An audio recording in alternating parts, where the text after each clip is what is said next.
नागपूरच्या महाल परिसरात 2 गटात तुफान दगडफेक, औरंगजेबाच्या कबरीच्या वादातून राडा, 20 गाड्यांची तोडफोड, 40 पोलीस आणि अग्निशमन कर्मचारी जखमी, 50 जणांना पोलिसांनी घेतलं ताब्यात.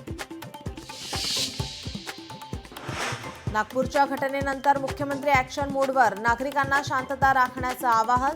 तर मंत्री चंद्रशेखर बावनकुळेंसोबत सागर बंगल्यावर बैठक, परिस्थितीवर लक्ष ठेवून असल्याची बावनकुळेंची माहिती.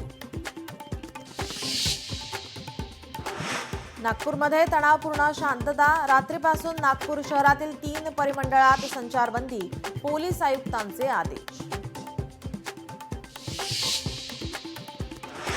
नागपूरच्या महाल परिसरात दगडफेकीनंतर रस्त्यावर दगडांचा खच, महापालिका कर्मचाऱ्यांनी ट्रॅक्टर भरून दगड उचलले.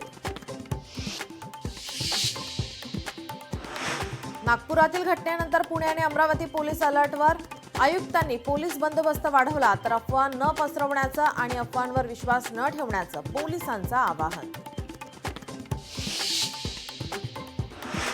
धनगर आरक्षणासाठी गेल्या 43 वर्षात राज्य सरकारकडून कोणताही प्रलंबित प्रस्ताव नाही, खासदार विशाल पाटलांच्या प्रश्नावर केंद्र सरकारकडून लेखी उत्तर देत स्पष्टीकरण.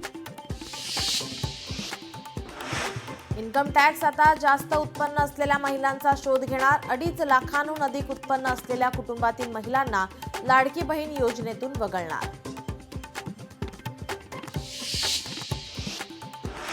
राज्यातील ऊस उत्पादक शेतकऱ्यांना दिलासा देणारी बातमी, शेतकऱ्यांना ऊसाची FRP एक रकमी द्या, हायकोर्टाचा सरकारला आदेश.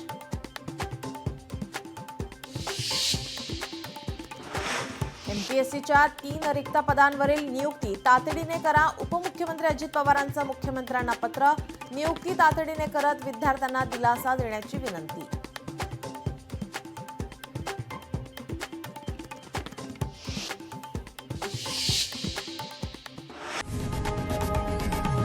लोकशाही मराठी ऐका, पहा, जागरूक रहा.